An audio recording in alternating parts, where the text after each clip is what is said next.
go. Hey guys, so I honestly don't know how this is going to work out for a few reasons. One, this is one of those big type of concepts I could probably go on for way longer than most people would ever be interested in watching a video for. Two, this was supposed to be a whiteboard video, but for reasons unknown, the dry erase markers are all dry, so I had to throw this together for you some other way. So honestly, let's just give it a go. So what I'm going to try to discuss today is, honestly, considering I do bodybuilding talking, this is a little bit esoteric and abstract, but it is on topic, I swear. What I'm discussing is what I call, well, I don't have a solid name for it, but for lack of a better term, the natural bodybuilding cycle, I suppose. The natural bodybuilding cycle for growth and progress. How to break the natty limit, I don't know. It's, as I said, this is all a little bit esoteric, but I'm gonna try to go. A lot of people hear bodybuilding and they think it's just about building the body. It's just about muscles. It's just about vanity, and it's just about looking good, and it's just for narcissists who want to like post lots of footage of them just like in good lighting with a pump or something and get attention on social media, or they just want to win a medal on stage. That's what, well, probably a lot of our perception for why it is that way is because a lot of it has become that way. Probably will touch on that a little bit later. The way bodybuilding started, its origin was absolutely nothing like that. So if I was an intelligent man, I would have refreshed my history on this before making this video. But in very loose terms, the origin of bodybuilding was actually a very holistic practice. It was about improving the entire person. So the bodybuilding wasn't just about aesthetically looking good for vanity's sake. It was also about becoming strong, becoming athletic. It was birthed, to put it incredibly loosely, out of old school strongman before it was competitive strongman, when it was, if anything, a circus act of guys wanting to be strong and lift heavy stuff. It evolved out of there, wanting to be strong, wanting to be healthy, and wanting to look good. And along with those practices came wanting to have continual growth of the character, of the mind, spiritual growth. It was a very wholesome, like holistic thing, wanting to grow the entire person, the entire entity. That was way before bodybuilding was competitive, before the invention of any performance-enhancing drugs, before any steroids. That is how bodybuilding started. And what is now today called like the bronze era of bodybuilding, and later the silver era of bodybuilding. Getting into what's called the golden era of bodybuilding is really when it became more mainstream and when PEDs got introduced. But I'll touch on PEDs regarding this cycle here soon. But to begin, it was about connecting the entire person. So the mind, body, and spirit, which is composed, I mean, I try to put some things here about the different aspects of you. So when like you're in like your spirit, that's where like your will, like your drive is. Your character, so a lot of the character qualities we have that we both label as good and bad. Pride, humility, courage, honesty, all of those things, like character traits. The wisdom that comes from having lived, knowledge from learning up in the mind, the skill from using the mind and body to practice something, the physical sensations and feelings of the body, the experience of putting all of that together, like this, all of this together makes you. And how bodybuilding started, it was at the same time, think late 1800s, early 1900s, and also pulling from lots of knowledge from centuries and even millennia past. During the rise of when the term bodybuilding was first coined, it was also called physical culture, if I remember correct. As I said, if I was intelligent, I would have refreshed myself on these details before I pulled up this video and started putting together paper with Scotch tape. So The original purpose of bodybuilding, or more specifically, natural, non-competitive physical culture bodybuilding, but that is a mouthful, was to grow all of you, to make the outside a reflection of the inside and the inside a reflection of the outside. To an extent, effectively grow all of you together. So, to where we are today, this is where I am discussing the topic. The cycle of progress for how you are able to continue making gains far past where most people would call some type of natural limit, a natty limit, is by incorporating all of this. What we have today, a culture that for a multitude of reasons has made it all about just body. We've cut out all of this. We've cut out the learning of growing the character and growing who you are inside, of all like the sort of spiritual growth. And we've also cut out a lot of the sort of nitty gritty learning that goes in depth. We might get surface level, like little short TikTok videos or like really trendy clickbaity YouTube videos about insert whatever is killing your gain stuff, but not actually helping you. So very shallow knowledge and stuff on the mind, completely cutting out your spirit and your character, or if anything, emphasizing all the wrong character traits or overemphasizing character traits, because I would argue there are no bad character traits. There are just character traits that are overemphasized and emphasized in the wrong context. But there's a multitude of reasons for this. Like bringing in performance enhancing drugs definitely did not help, because the cycle I'm going to talk about for how you have to keep building the entire person, the entire entity inside and out, was able to be shortcut by just taking a pharmaceutical to just grow the body. So all the other stuff I'm going to be talking about that you need to learn and grow as a person in order to continue to progress, completely eliminated that you could just grow the body. Also because of things such as social media, the ability for the people that have more of what we call the bad character traits, such as narcissism, are able to put themselves out there, and those that are most intrinsically motivated to just be vain they're benefited the most. So there's a lot going on with what we have today, which is why the 3 reasons people want to begin training, whatever type of training, whether it's body weight only, or running, or yoga, or lifting, bodybuilding, or a strength sport. All of everyone's motivations is some combination of wanting to be healthier, wanting to look better, and wanting to perform better in some format, whether it's just being able to perform better in day-to-day life activities, or whether it's being able to perform better in context of a sport or something like that. Most everything can fit within to those 3 broad goals within varying degrees. So someone that pursues, let's say, being a professional world's strongest man, their primary pursuit is performance during the time they are doing that. They are sacrificing both the looks and the health in the short term for the performance.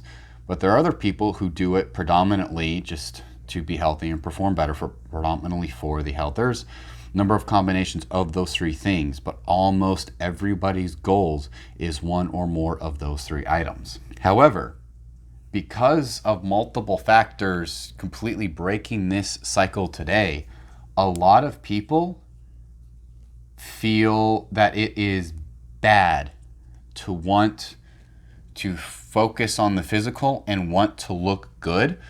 So they will try to pick things to get them training without admitting they want to look good, by saying, oh, I train like an athlete and I can do all this and I'm in shape and look good, but it's okay because I'm doing it to perform, instead of just saying, no, I started training because I want to look good. I want to look better and also feel better and perform better in the meantime. Completely broken people's willingness to admit one of the big things they want, which is just admitting that they do want something of like the basic physical.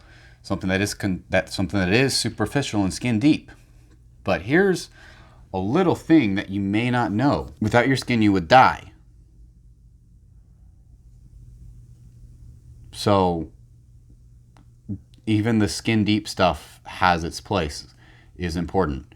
And I would argue vanity, if used properly, the desire to look good, can actually be a hook to self-improvement. So I might not seem the most coherent here at the moment, so let me try to start getting to it, explaining how this cycle works.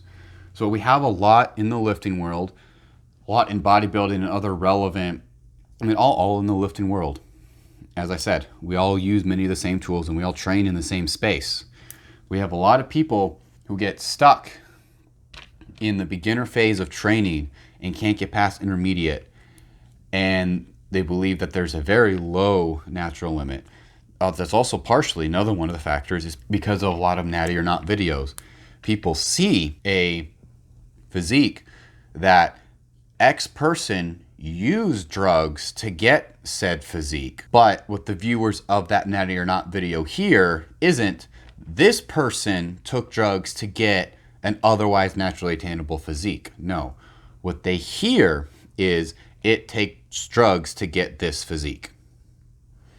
And slowly what most people believe is attainable naturally is diminished, and they think any decently notable level of performance or physique requires drugs. A lot of people have that. So they have a very low belief in natural human potential. And this is where we begin to get into what I want to talk about today, about the whole cycle of all of you, the experience of the entire entity of you working together. So as I said, for many people, including me when I was young, what got me honestly into wanting to lift and to be healthy was partially wanting to look better. And so wrapped up in that, there are things such as you need certain aspects of understanding health and nutrition, lots of good things. But whatever plan you start with for training, you'll eventually hit a wall with a beginner's program. Now, if you just think, oh, I've stopped progressing on this plan, I've hit my natural limit, I'm done, then you're correct. You are done. The people who are able to continue progressing are those that more on the spiritual side, on their character, on the stuff inside of them, they have a combination of both the pride to believe they can go farther, the human potential is greater, but also the humility to believe that there is more they can learn, that they do not know it all. And using those character traits, that spirit part, where also we have your will, you can drive yourself to desire to learn more, to gain more knowledge. And that is where someone who began to hit a wall from a beginner's program can start to learn about things such as maybe double progression, changing up exercise selection. That's where for the first time you might need to worry about something such as stimulus to fatigue ratios because you're beginning to get stronger. Start thinking about what frequency is more appropriate, volume. A lot more of this stuff that is brainiac type of things you begin to learn because you first believe there's farther to rise and you also believed you don't know it all. Then you were able to learn. Once you learned, you can then apply to your body and grow to both get the aesthetic goals or the performance goals or the health goals. And then as you begin to progress here, you can then continue to believe there is still more room to grow. I'm not done learning yet. And you can repeat this cycle. The cycle ends as soon as you believe either I know it all, I've tried everything, or there isn't anything possible more to learn, or when you begin to believe this is the limit. This is as high as humans can go. If I want to go farther, it requires drugs, or I have to have special genetics, or something like that. As soon as you begin to believe that, you will no longer pursue the knowledge, the learning, additional mentors, or anyone else to learn from, and everything stops. This is also why throughout all of human history, in all types of different religions and martial disciplines and militaries and spiritual practices, why in order to grow the person, they had such emphasis on physical discipline. And otherwise, I'm not going to say necessarily pacifist spiritual practices or religions, but in ones that are certainly not militaristic, they still put an emphasis on training the body, on physical discipline. Why? Because it is the proving ground for the spirit, for your will, for your drive. It is by going through this cycle that you gain experience, that you gain wisdom. As you learn that you are capable of more, every time you go through this, you personally experience through your body, the very vessel you are experiencing all of life through. You continue again and again, just as a child, to learn, I am capable of more, in a way that requires absolutely no abstraction whatsoever. If a little child who just months ago was unable to walk is now able to walk, they have personally experienced in a way that does not require any great degree of intelligence or abstraction or great cerebral capacity. They have now experienced they are capable of more than they thought they were. Every time you go through this cycle, you personally experience through your own body, through your own flesh and blood, that you are capable of more than you thought. That is where the physical discipline, the physical culture comes into play.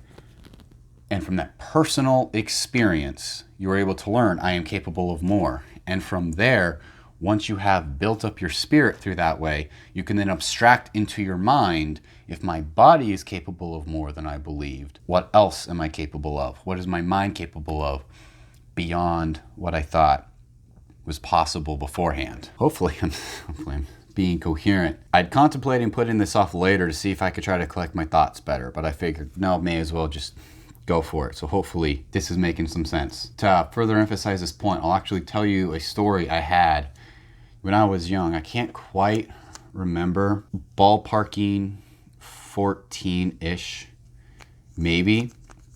Before I was old enough to have a real job, my dad still wanted me to get some experience, like actually working, to kind of transition me from being like a little boy into a man. So he was having me work with a friend of his who did construction. And one day I was helping, they needed help moving something around the house. I don't remember all the details. What I do remember is there was some big like metal pillar thing that I was told to move from one side of the house to the other. I'm like a kid. I'm not even actually sure if I was even a teenager by this point. So I was definitely like a little boy, pretty much. And I woke up that morning believing I was a boy. However, there was this huge metal pole. It was easily double my length, if not triple, like some pillar you would use to help hold up a second story porch or something. It's vague. It was a while ago. But I was told, yeah, bring it from this side of the house over to the other side of the house. Walk all the way around with it. And I'm looking at it. It's easily 3 times the length of me, and who knows how much it weighs. So I have no idea how I'm going to do this. I'm just some little boy. But I was told what you do is you pick up one end, put it on your shoulder, and you slowly walk it down until you're in the middle, and then it balances on your shoulder, and from there, you just carry it. And it's easy. I followed that. It was kind of heavy, but it worked. I was able to carry it. So when I put it down, another guy who was watching me, like, kind of said, I can see that kind of stupid happy grin you got there. Feel pretty good about that, don't you? So that's when I asked him, how much do you think that thing weighs?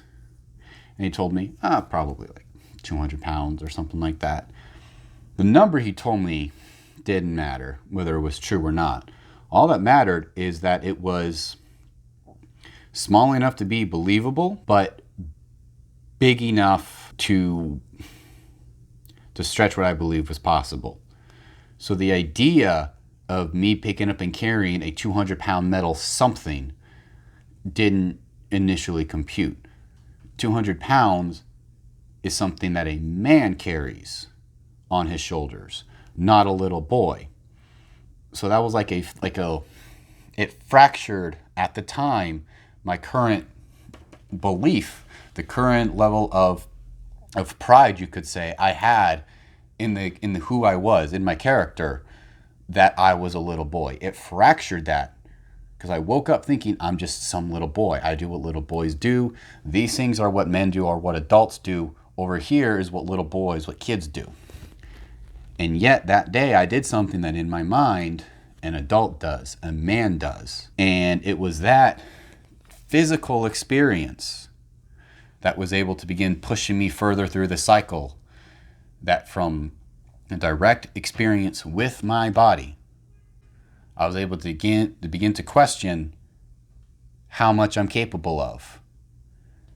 And experiences like that, I would argue, are absolutely vital for self-development, self-confidence, and any other number of traits. And where we are now, we're actually in a day where we typically throw off anything that's physically uncomfortable or a physical challenge or physical hardship.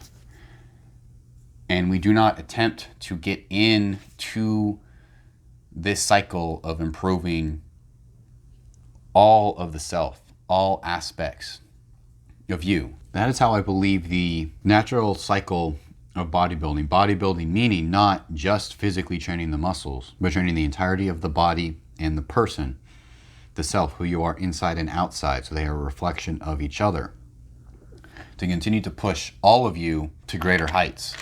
It is that ability to use even things such as both pride and humility in tandem to drive you further to entire new levels. For those who have naturally achieved physiques that most people do not believe are natural, I fully believe they have gone through this. The only reason their bodies have become so advanced is because not only has their mind become incredibly advanced in terms of programming knowledge and how diet affects their own body and how they need to personally manage their recovery, what exercises work best for them, the rep ranges they prefer, how a weight will affect them, how they can manage injuries.